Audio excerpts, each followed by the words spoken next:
नमस्कार साथियों, फिर से स्वागत है आपके अपने YouTube चैनल पर जिसका नाम है dignity commerce and competition classes में। तो ये वीडियो जो आ रहा है काफ़ी दिनों बाद में वीडियो बना रहा हूँ। तो आज की वीडियो में हम बात करेंगे यूपीएसआई एग्ज़ाम 2025 के मैथमेटिक्स के सिलेबस के बारे में। यानी कि मैथमेटिक्स के सिलेबस यानी कि कौन कौन से चैप्टर मैथमेटिक्स में आते हैं और कौन कौन से प्रश्न पूछे जाते हैं, इन सभी के बारे में आज की वीडियो में बात करेंगे। यानी कि पूरे मैथमेटिक्स का सिलेबस क्या होगा, इसके बारे में आज की वीडियो में हम बात करेंगे।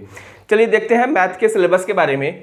तो आज का जो क्लास है वो मैथ सिलेबस के बारे में। तो अभी काफ़ी दिनों बाद ये वीडियो आप लोग देख रहे होंगे यूट्यूब पे हमारे। तो नेक्स्ट वीडियो में जब भी हम मिलेंगे तो लगातार वीडियो आपको मिलती रहेगी। मैथ का भी मिलेगा, बीएनएस का मिलेगा, रीजनिंग का मिलेगा, क्या कहते हैं टेट एग्जाम 2026 जो एग्जाम होगा उसका मैथ का वीडियो आपको बराबर मिलता रहेगा। चलिए तो बात करते हैं यूपीएसआई एग्जाम 2025 में मैथ के सिलेबस क्या है। चलिए देखिए किसी भी, हालांकि ये केवल मैथ का सिलेबस केवल एसआई के लिए नहीं क्राइटेरिया डिवाइड किया गया है। ये आप कोई भी कॉम्पिटिटिव एग्जाम देते हैं, किसी प्रकार का कोई भी कॉम्पिटिटिव एग्जाम देते हैं तो उसमें सभी प्रकार के मैथमेटिक्स के सिलेबस सेम होते हैं। तो कुछ चैप्टरों से प्रश्न पूछे जा सकते हैं ज़्यादा, ठीक है। तो बात करते हैं, देखिए यहाँ मैथ की क्राइटेरिया की बात करें तो मैथ की क्राइटेरिया दो टर्म में डिवाइड किया गया, दो भागों में इसको विभाजित किया गया, दो पार्ट में डिवाइड किया गया है। पहला होगा आपका अर्थमेटिक,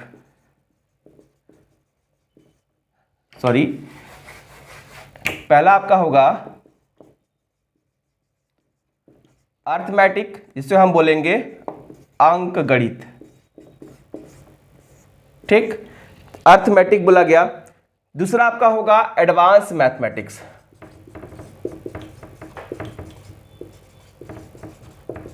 एडवांस मैथमेटिक्स जिसको हम बोलेंगे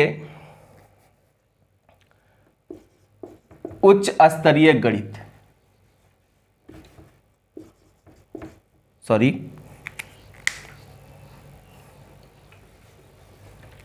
उच्च स्तरीय।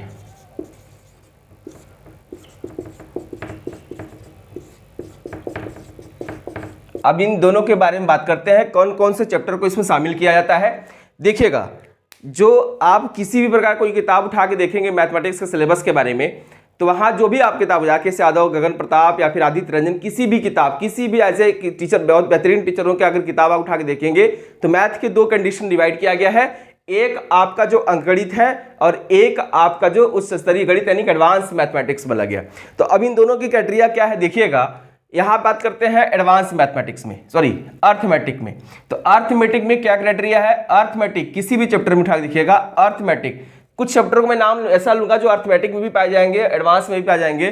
तो अर्थमेटिक के बारे में बात करूं तो संख्या पद्धति, सबसे पहला जो चैप्टर होता है इसमें संख्या पद्धति। यानी कि अगर मैं बात करूं बहुत आसान भाषा में समझाऊं कि मैथमेटिक्स सिलेबस में क्या होगा, तो आपका जो होगा संख्या पद्धति से लेकर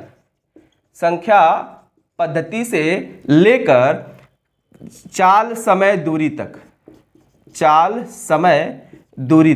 आप सोचिए कि चाल समय दूरी तक। अब बताइए यहां से लेकर संख्या पद्धति से लेकर चाल समय दूरी तक जितने भी चैप्टर होंगे वो सारे के सारे चैप्टर कहां आ जाएंगे, अर्थमेटिक में। क्लियर है। अब मैं गिना सकता हूं अर्थमेटिक के सिलेबस में। चलिए अब यहां छोटे छोटे नाम मैं लिख दे रहा हूं, देखिएगा। ये तो पहले लिख दिया संख्या पद्धति, पहला लिख लीजिए आप लोग संख्या पद्धति। पहला आपका क्या होगा, संख्या पद्धति। दूसरा आपका होगा भिन्न, फिर तीसरा सरलीकरण, फिर चौथा आपका घातांक एवं करणीय।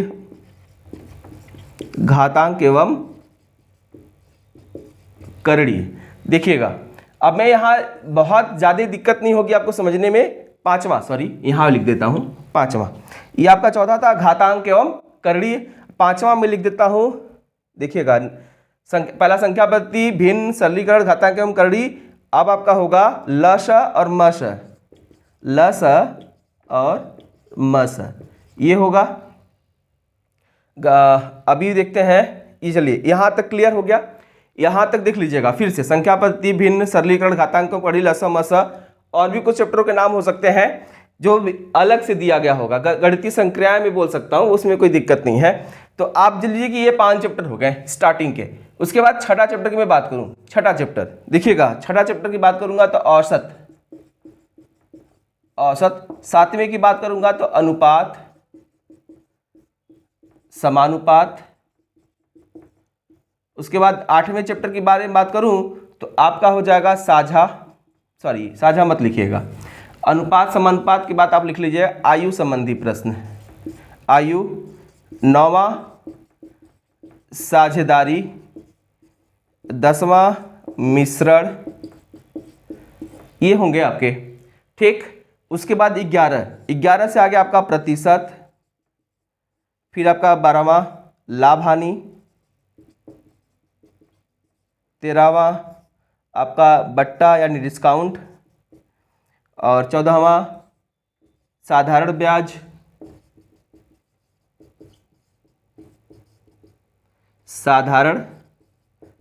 ब्याज, अब 15वां आपका साधारण ब्याज, चक्रवृद्धि ब्याज। उसके बाद 16वां काम समय, क्या आएगा,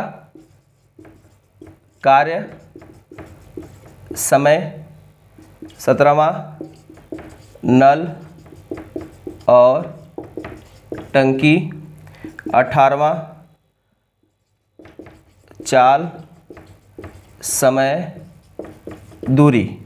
19वां रेलगाड़ी और 20वां नाव धारा। चलिए, ये इतने प्रकार के प्रश्न आप अभी देखिए मैं बात किया हूं केवल अर्थमेटिक मैथमेटिक्स सिलेबस में, अर्थमेटिक यानी अंकगणित के सिलेबस के बारे में बात किया गया है, जिसमें संख्या पद्धति से लेकर चाल समय दूरी इनको सॉल्व किया जाता है। मतलब इस पूरे चैप्टर देखेंगे तो अब देखिएगा, हो सकता है एक दो चैप्टर में न लिखा हूं, बोल गया हूं, लेकिन फिर भी मेरे हिसाब से मैं पूरा लिखा हूं। तो अब देखिएगा कि 1 से लेके कहां तक 20 चैप्टर, तो 1 से लेके 20 चैप्टर कहां तक मौजूद है भाई, अर्थमेटिक में। ध्यान दीजिएगा, जहां से अब चाल समय दूरी, अब देखिए संख्या पद्धति, भिन्न, सरलीकरण, घातांकन, लसामशा, औसत, अनुपात, आयु, साझेदारी, मिश्रण, प्रतिशत, लाभ हानि, बट्टा, साधारण ब्याज, चक्रवृद्धि ब्याज, कार्य समय, नल हौज और चाल समय दूरी, रेलगाड़ी, नावधारा। टोटल कितने चैप्टर हो गए, टोटल 20 चैप्टर हो गए। कहां से लेकर, संख्या पद्धति से लेकर चाल समय दूरी। रही बात ये तो सिलेबस की, अब इसकी हम तैयारी कैसे करते हैं, देखिएगा। चैप्टर को स्टार्ट करते समय जब भी आप चैप्टर को सॉल्व करें बहुत बारीकी से। जैसे आपने मान लीजिए, देखिए कैसे आप पढ़ते हैं, आप लोग क्या करते हैं ना कि पढ़ते समय क्या करेंगे, आप चक्रवृद्धि ब्याज पढ़ लेंगे, मन किया, और औसत पढ़ लिए, मन किया। देखिएगा आपका मन कभी भी कुछ भी पढ़ने के लिए बोल दे, जैसे आप कहेगा चलिए आज चक्रवृद्धि ब्याज लगाते हैं, देखिए ऐसे कभी नहीं पढ़ना है। सॉल्व करते समय ध्यान रखना है, चक्रवृद्धि ब्याज पढ़ लिए, कभी मन किया तो रेलगाड़ी पे क्वेश्चन लगा लिए, कभी मन किया साझेदारी से लगा लिए, ऐसे नहीं लगाना क्वेश्चन कभी भी। आपको प्रैक्टिस हमेशा वन वे करनी होगी। वन वे का मतलब है एकदम सीक्वेंस वाइज प्रैक्टिस करनी होगी। जैसे अगर आपने स्टार्ट किया चैप्टर पढ़ते समय अनुपात और समानुपात, अगर ये चैप्टर स्टार्ट किया गया है तो आप सोचिए कि इन चैप्टरों से संबंधित टोटल 4 चैप्टर दिए हैं। कहां से कहां तक, अनुपात, समानुपात, आयु, साझेदारी, मिश्रण, ये 4 चैप्टर आपको एक साथ पढ़ने होंगे, चाहे जब आप पढ़ेंगे। ध्यान रखिएगा, चाहे जब आप मैथमेटिक्स के सिलेबस को सॉल्व करेंगे या प्रैक्टिस करेंगे, तो अनुपात स्टार्ट किए तो अनुपात, आयु, साझेदारी, मिश्रण, इन सब चारों को एक बार मतलब लगाएंगे। अनुपात से स्टार्ट करेंगे, हम कहां तक चलेंगे, मिश्रण तक सॉल्व करेंगे, यानी जो भी कैसे जैसे भी किताब में दिया होगा। उसके बाद अगर आपने चक्रवृद्धि ब्याज लगाने का मन किया तो डायरेक्ट वहां नहीं पहुंचना है, आप प्रतिशत पढ़िए, लाभ हानि पढ़िए, बट्टा पढ़िए, साधारण ब्याज पढ़िए, चक्रवृद्धि ब्याज, मतलब प्रतिशत से लेके, ध्यान रखिएगा, प्रतिशत से लेके चक्रवृद्धि ब्याज तक एक बार में पढ़ना है। बार बार सुन लीजिएगा, कभी चक्रवृद्धि ब्याज पढ़ लिए तो कभी अनुपात समानुपात पढ़ लिए तो कभी रेलगाड़ी पढ़ ली, ऐसे मैथमेटिक्स सॉल्व नहीं होगी, इससे प्रैक्टिस भी नहीं होगी। तो ध्यान रखिएगा, अगर प्रतिशत सॉल्व करना चालू किए हैं तो आपको लगातार कहां तक, चक्रवृद्धि ब्याज तक पढ़ना होगा। क्लियर है, ध्यान रखिएगा। प्रतिशत स्टार्ट करने के बाद आपको सीधे लाभ हानि पढ़ना है, डिस्काउंट पढ़ना है, साधारण ब्याज पढ़ना है, चक्रवृद्धि ब्याज, मतलब प्रतिशत से लेके आपको चक्रवृद्धि ब्याज तक एक साथ पढ़नी है। उसी प्रकार अगर आप कार्य समय चालू किए हैं तो आपको नल और टंकी, ध्यान रखिएगा, कार्य समय और नल और टंकी एक साथ पढ़नी होगी। क्लियर है, ये दोनों चैप्टरों को हम एक साथ पढ़ते हैं, कभी भी अलग अलग नहीं पढ़ते हैं। उसी प्रकार चाल समय दूरी, रेलगाड़ी और चाल, समय, दूरी, रेलगाड़ी और नाव धारा एक साथ पढ़ते हैं। तो आप सोचिए जब भी आप पढ़ते हैं तो आप अलग अलग कंडीशनों में पढ़ते हैं, इसलिए आप इन दोनों चैप्टर को साथ में पढ़ेंगे, इन तीनों को साथ में पढ़ेंगे। साथ का मतलब है बारी बारी पढ़ेंगे। चाल, समय, दूरी में जो फार्मूले प्रयोग करते हैं वही रेलगाड़ी में होगा, वही नाव धारा में होगा। तो इसलिए कभी भी आप अलग अलग मत पढ़िएगा, ध्यान रखिएगा इस चीज का, बहुत जरूरी है।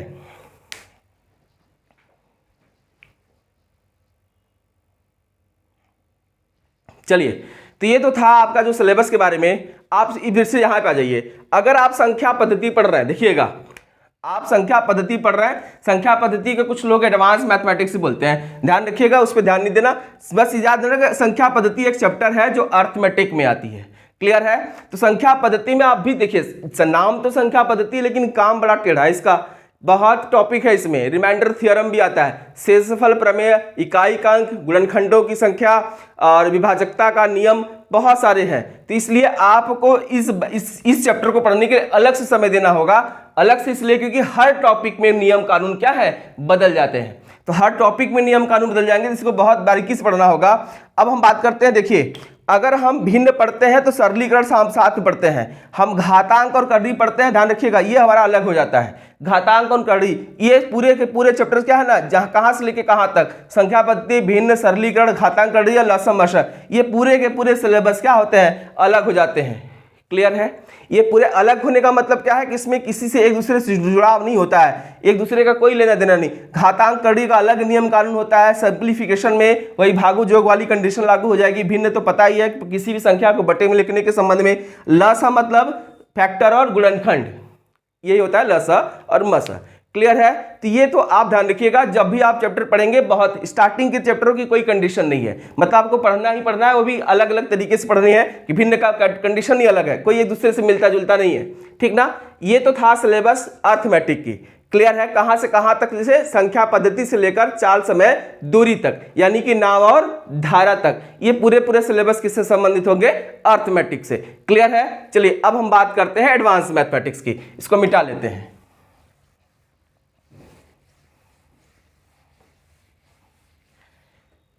देखिए आज हम बात सिलेबस की कर रहे हैं, लेकिन अगले वीडियो में हम क्वेश्चन चैप्टर लेके आ जाएंगे, मैथमेटिक्स का सिलेबस भी चालू कर लिया जाएगा।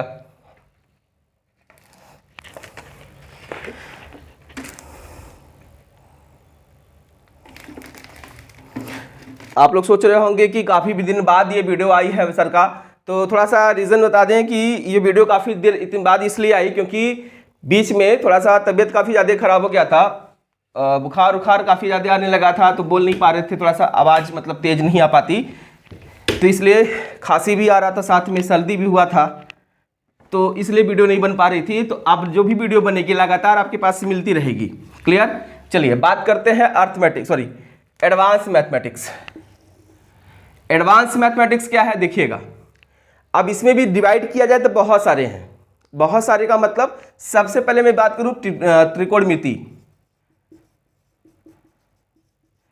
सबसे पहले मैं बात कर दिया त्रिकोणमिति, डिवाइड कर दिया, ये पूरा क्राइटेरिया ही अलग है त्रिकोणमिति। उसके बाद क्षेत्रमिति, अब इसमें हम बात करें, देखिएगा अभी मैं इसकी क्राइटेरिया डिवाइड कर लेता हूं। देखिए एडवांस मैथमेटिक्स में क्राइटेरिया क्या क्या है, देखिएगा यहां से। चलिए पहली कंडीशन आपकी होगी ट्रिग्नोमेट्री की,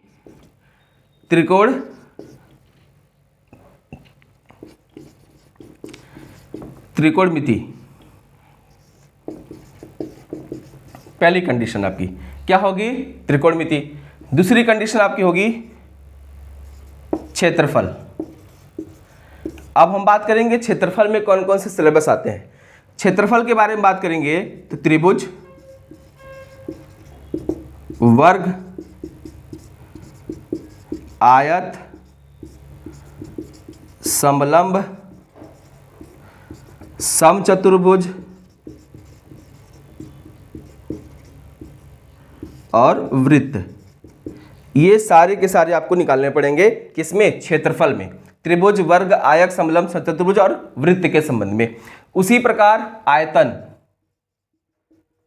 तो आयतन पढ़ेंगे तो वही होगा क्या, घन, घनाभ, गोला, बेलन, शंकु, ये सारे किससे संबंधित हो जाएंगे? ये आपके हो जाएंगे से आयतन से। बात करें बहुत आसान से, देखिए क्षेत्रफल के संबंध में भी, आयतन के संबंध में, ये होता है आपका 2D, ये आपका होता है 3D। 2D और 3D का मतलब क्या होता है? 2D का मतलब होता है 2 डायमेंशन, जिसमें 2 भुजाओं के बारे में बात होगी। 3D का मतलब होता है 3 डायमेंशन, मतलब 3 भुजाओं के बारे में बात होगी। जैसे आप क्षेत्रफल निकालेंगे तो या तो लंबाई या चौड़ाई होगी, या तो लंबाई और चौड़ाई ही कंडीशन होती है। लेकिन जब क्षेत्र आयतन पढ़ते हैं तो लंबाई, चौड़ाई और ऊंचाई तीनों को शामिल किया जाता है, इसलिए यहाँ 3D, यहाँ 2D, क्षेत्रफल के संबंध में। क्लियर है? तो ये आपका हो गया, किससे संबंधित हो गया? आयतन। आयतन के बारे में उसके बारे में बात करें तो आता है एक बीजगणित। क्या आएगा? बीजगणित। बीजगणित के बाद आएगा वही रेखागणित। ठीक, ये आपकी कंडीशन हो गई। अब बीजगणित एक्स में एक कंडीशन और अप्लाई कर सकते हैं का, ऊंचाई एवं दूरी।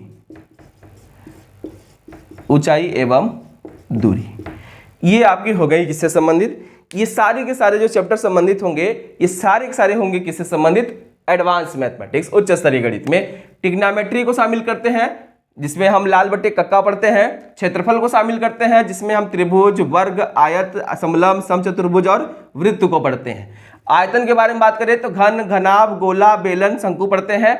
बीजगणित तो आपको पता है कि कोई क्राइटेरिया थोड़ी है बीजगणित की कि हाँ इसमें ये पढ़ते हैं। रेखागणित की कोई क्राइटेरिया नहीं है, क्या पढ़ा जाता है? ऊंचाई एवं दूरी में कोई क्राइटेरिया नहीं, एक पूरा सिलेबस है, चैप्टर है। क्लियर है? तो ये तो था आपका एडवांस मैथमेटिक्स। देखा जाए तो ये सारे जो चैप्टर, आप सोचिए कि इसमें इंपॉर्टेंट क्या होगा? सबसे ज्यादा, अगर मैं सबकी तुलना, हालांकि इंपॉर्टेंट तो सब है, लेकिन अगर सबकी तुलना की जाए तो सबसे ज्यादा इंपॉर्टेंट यही होता है, ये दोनों। अगर सबकी तुलना की जाए तो सबसे ज्यादा इंपॉर्टेंट यही दोनों होते हैं। इससे भी प्रश्न पूछा जाता है, लेकिन अगर सबसे ज्यादा इंपॉर्टेंट की बात करें तो यही होता है, क्षेत्रफल और आयतन से प्रश्न ज्यादातर पूछा जाता है। क्लियर? पूछता तो इससे भी है, ए स्क्वायर प्लस बी स्क्वायर का होल स्क्वायर, सॉरी ए प्लस बी का होल स्क्वायर क्या होगा, ये भी बीजगणित में आता है। तो हाइट, ऊंचाई एवं दूरी से पूछता है, रेखागणित से भी पूछता है प्रश्न। लेकिन सबसे ज्यादा प्रश्न कहाँ से बनते हैं तो वो 2D और 3D से बनता है और ट्रिग्नोमेट्री से बनता है। क्लियर है? ये तो था आपके सिलेबस मैथमेटिक्स, एडवांस मैथमेटिक्स की। क्लियर है? चलिए, तो अब हम मिलेंगे नेक्स्ट वीडियो में, जिसमें हम बात करेंगे अर्थमेटिक के चैप्टरों के संबंध में, क्वेश्चन को सॉल्व कराएंगे, उसके कॉन्सेप्ट के बारे में बताया जाएगा। तब तक के लिए धन्यवाद। वीडियो अच्छी लगी तो चैनल को सब्सक्राइब करिए, वीडियो को लाइक करिए, शेयर करिए, कमेंट करें। आप सभी को DCC परिवार की तरफ से दिवाली की ढेर सारी शुभकामनाएं, बधाई। तब तक के लिए धन्यवाद।